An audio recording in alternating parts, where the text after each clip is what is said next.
नमस्कार. आज आपण 8व्या श्लोकाचा अर्थ जाणून घेणार आहोत.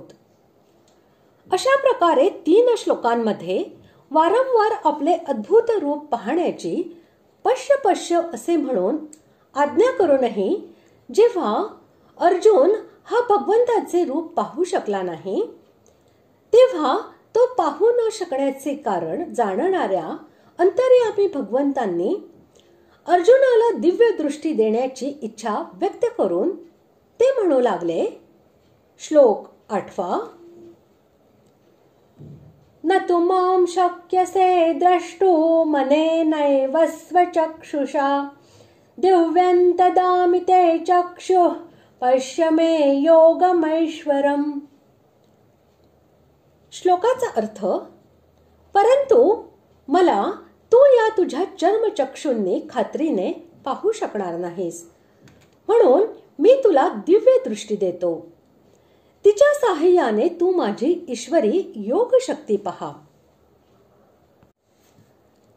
येथे तू या पदाबरोबर तू मला आपल्या सामान्य नेत्रांनी पाहू शकत नाहीस असे म्हणून भगवंतांनी असे दाखविले आहे की तुला माझ्या अद्भुत योग शक्तीने युक्त अशा दिव्य स्वरूपाचे दर्शन घेण्याची इच्छा आहे.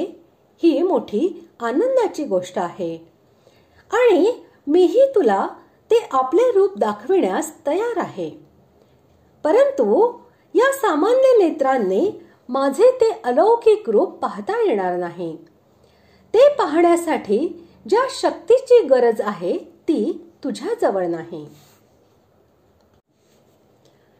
तुझे जे चर्मचक्षु आहेत त्यांची शक्ती फारच थोडी आणि सीमित आहे.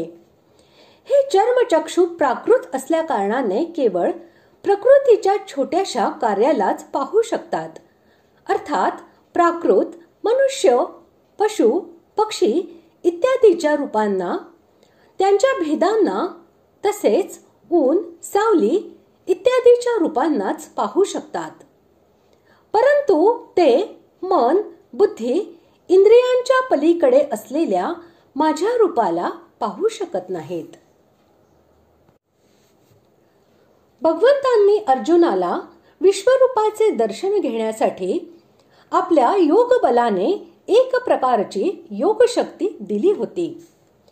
तिच्या प्रभावामुळे अर्जुनामध्ये अलौकिक सामर्थ्य उत्पन्न झाले व ते दिव्य रूप पाहू शकण्याची योग्यता त्याला प्राप्त झाली. याच योग शक्तीचे नाव दिव्य दृष्टी असे आहे. अशीच दिव्य दृष्टी श्री वेदव्यासांनी संजयालाही दिली होती. अर्जुनाला ज्या स्वरूपाचे दर्शन घडले होते ते दिव्य होते.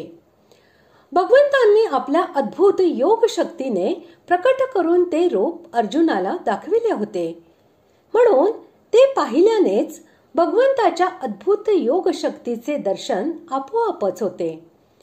म्हणून येथे ऐश्वरम या विशेषणासह योगम हे पद भगवंतांच्या अद्भुत योग शक्तीसह त्यांनी प्रकट केलेल्या भगवंतांच्या विराट स्वरूपाचे वाचक आहे आणि ते पाहण्यास सांगून भगवंतांनी अर्जुनाला आपल्या विराट स्वरूपाच्या दर्शनाने योग शक्ती पाहण्यास सांगितले आहे.